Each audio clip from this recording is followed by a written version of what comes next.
On April 1st, 1984, the day before his 45th birthday, Marvin Gaye was shot by his father inside his parents' home in Los Angeles. He died at Cedars-Sinai Medical Center at 1 o'clock in the afternoon. His father was arrested and charged with first-degree murder. The charges were later reduced. He served no prison time. This is the story of the year that led to that morning. Marvin Gaye had returned to his parents' house on South Gramercy Place in Los Angeles in the summer of 1983. He was 44 years old. He had been one of the most celebrated artists in the world for more than 2 decades. He had won Grammys. He had changed the sound of American music. He had fought Berry Gordy and won. He had survived the death of Tammy Terrell and 2 failed marriages and a decade of creative battles with a label that wanted to control everything he made.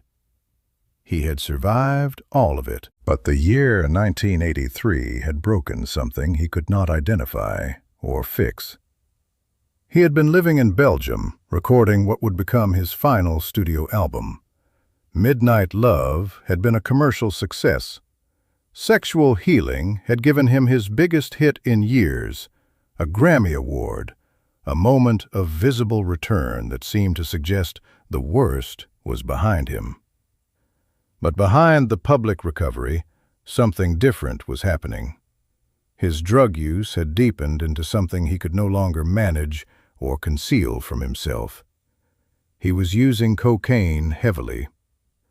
He had spoken to people close to him about paranoia, about fears he could not name, about a sense that something was closing around him from directions he could not see. He came back to his parents' house because he had run out of other places to go. Not financially, not entirely, but in the way a person runs out of places when every place they have been stops feeling safe.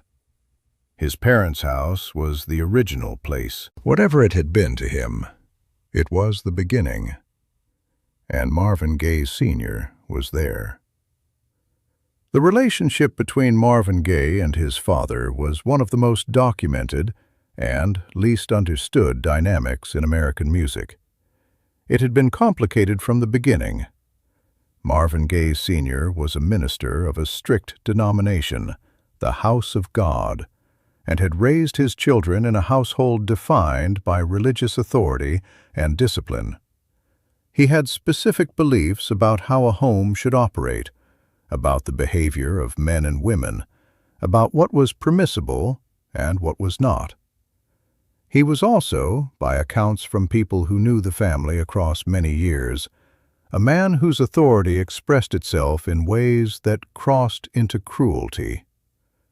Marvin Jr. had spoken about his upbringing in interviews that were careful, measured, filled with long pauses.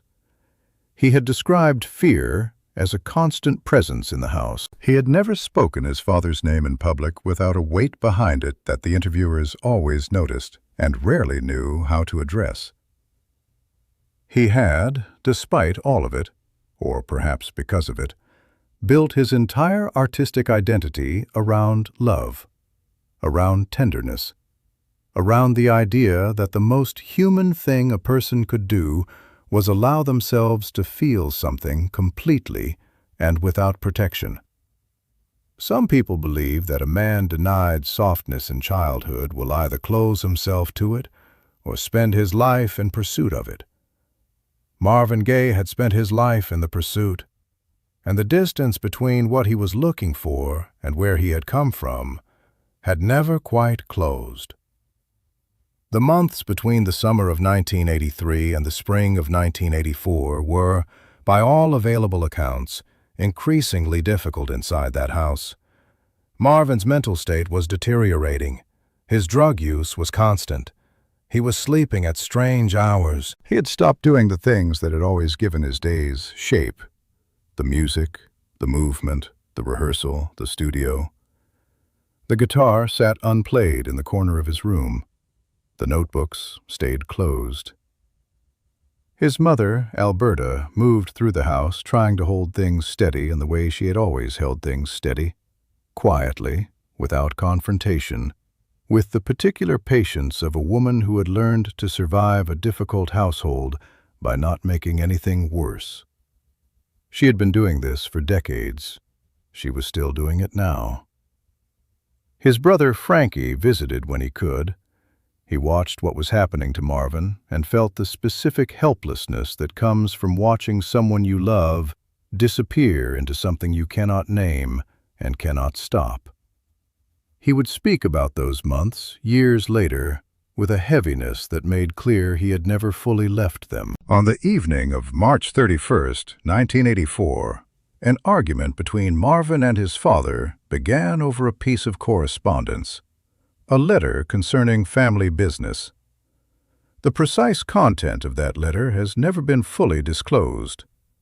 What is known is that the disagreement became an argument, and the argument became physical. Marvin attacked his father. Frankie was present and intervened. He separated them. Marvin went to his bedroom. His father went to another part of the house. The evening ended without resolution. The house went quiet in the way houses go quiet when something has happened that is too large to address and too raw to leave alone. The following morning was a Sunday, April 1st, 1984. Marvin Gaye Sr. walked to his son's bedroom door. He had a .38 caliber revolver in his hand. The gun had been a gift. Marvin had purchased it and given it to his father several months earlier, at Christmas. He had wrapped it and put it under the tree. It had been meant as a gesture, the kind of gesture a son makes toward a father he has spent a lifetime trying to reach, trying to give something that might bridge a distance that nothing had yet bridged. What passed between them in that bedroom in the minutes before the shot was fired has never been reconstructed. There was no witness. Alberta was in the house, but not in that room. Marvin Gaye was shot once in the chest. He was transported to Cedars-Sinai Medical Center. He died at 1:01 in the afternoon. He was 44 years old. The following day, April 2nd, 1984, would have been his 45th birthday. He died one day before his birthday. The news broke immediately. Radio stations interrupted programming across the country. Artists who had grown up shaped by his voice learned about his death in the middle of their own shows, their own sessions, their own lives. Smokey Robinson, who had known Marvin since both were teenagers on the Motown roster, was in the middle of a performance. Someone told him backstage. He stood at the microphone and could not speak for a moment. Marvin Gaye Sr. was arrested at the scene and charged with first-degree murder. In the weeks that followed, medical examinations revealed that he had a brain tumor, large, long present, the kind of tumor that doctors said could produce significant and unpredictable changes in behavior, judgment, and impulse. It had likely been growing for some time before April 1st. The first-degree murder charge was reduced to voluntary manslaughter. Marvin Gaye Sr. was sentenced to 6 years of probation. He served no prison time. The tumor was treated. He lived for another 14 years, dying in 1998 at the age of 84. He never spoke publicly about what happened in that room. The music Marvin Gaye left behind has continued to move without him for more than 4 decades. What's going on is studied in music departments and history courses and civil rights archives.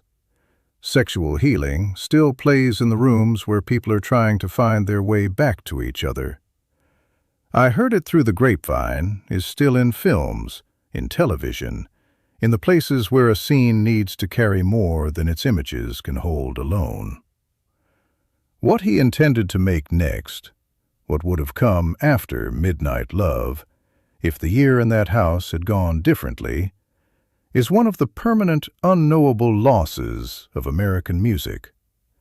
He had spoken to people in the months before his death about wanting to make something quieter, something closer to the gospel music of his childhood, something that moved away from the noise and toward the thing underneath the noise.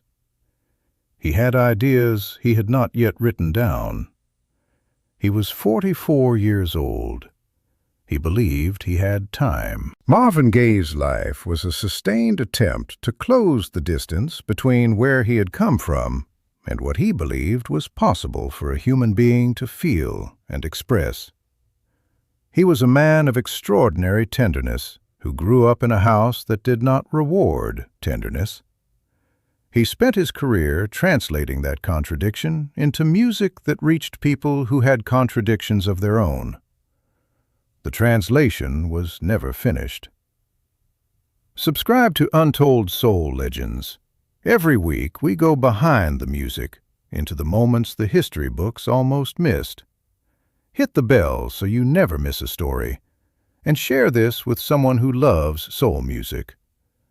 These stories deserve to be heard.